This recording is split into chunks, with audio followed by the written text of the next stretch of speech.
57. How do I take the wrinkles out of the salary negotiation process? Salary negotiations tend to be the most challenging part of the offer process for most employers, and for good reason. Managers often think that their company pays well below market, and the only way to get good candidates is to buck their company's internal salary guidelines.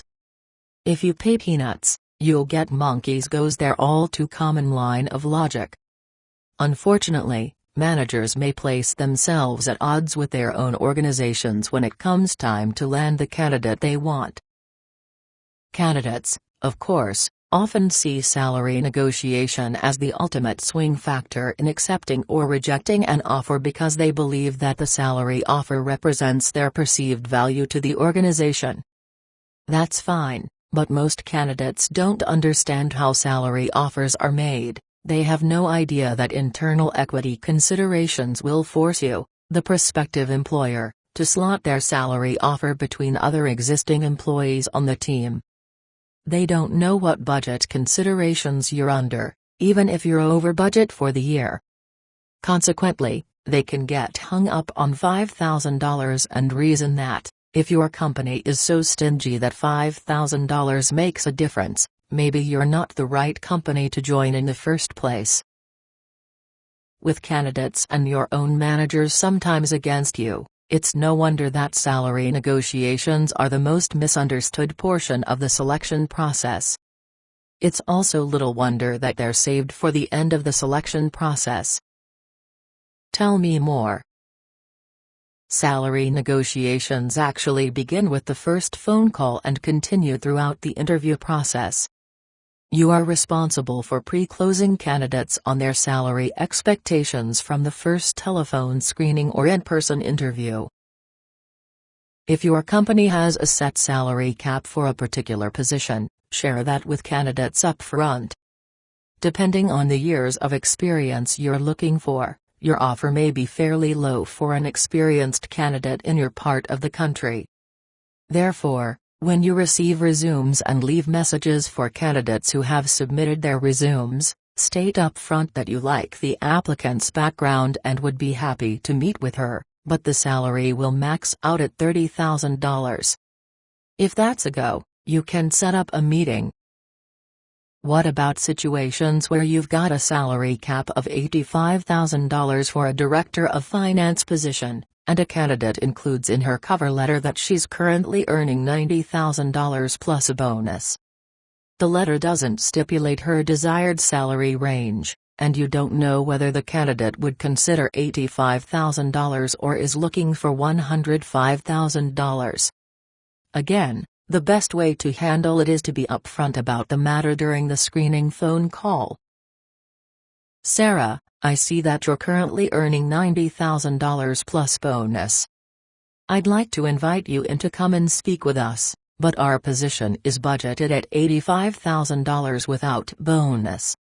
I know it's too early to discuss salary negotiations since you don't know much about the job or our company, but whenever a position is paying less than what a candidate is currently earning, I want the person to know that before she comes in.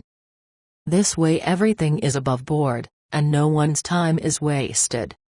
What are your thoughts? Could you consider an $85,000 salary if the position were a good move in career progression for you? Now on to a trickier situation. The law of inverse gravity kicks in whenever a candidate realizes that a position could be paying more than the company is willing to offer. For example, it's not wise to tell candidates that a position pays anywhere from $30,000 to $36,000 for one simple reason: the candidate just heard you say $36,000, you ideally want to pay $30,000. And now you're upside down in the deal from the outset. The simple way to avoid this is to avoid quoting salary ranges to candidates until you know how much they make and what they're looking for. Unfortunately, someone in the interviewing loop almost always inadvertently lets the cat slip out of the bag. When you're upside down in a deal, there's only one way out: explain how internal equity and budgeting works. Here's how your conversation might sound. Vic, You're currently making $32,000, and I know that you were told that our position could pay up to $36,000. Naturally, $36,000 is the number you heard. However, I've got to take a minute and explain some basic rules of our compensation program to you.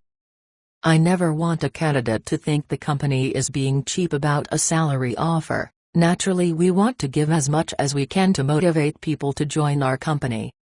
Still, when it comes to making offers, it's not just the salary range that's at issue.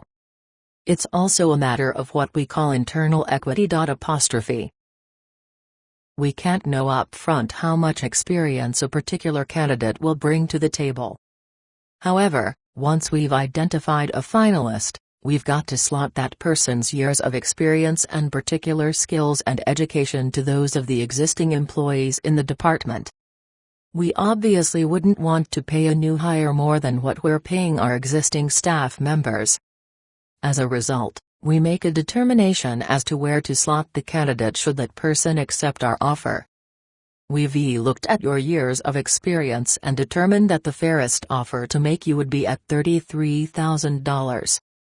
I realize that's not the top of the range, however, I wanted you to understand that this number wasn't pulled out of a hat or determined in a vacuum. It's actually the fairest offer that our company could make to you for this job, and we hope you'll take it. However, we understand if you'll need to walk away from this offer and pursue opportunities with other companies.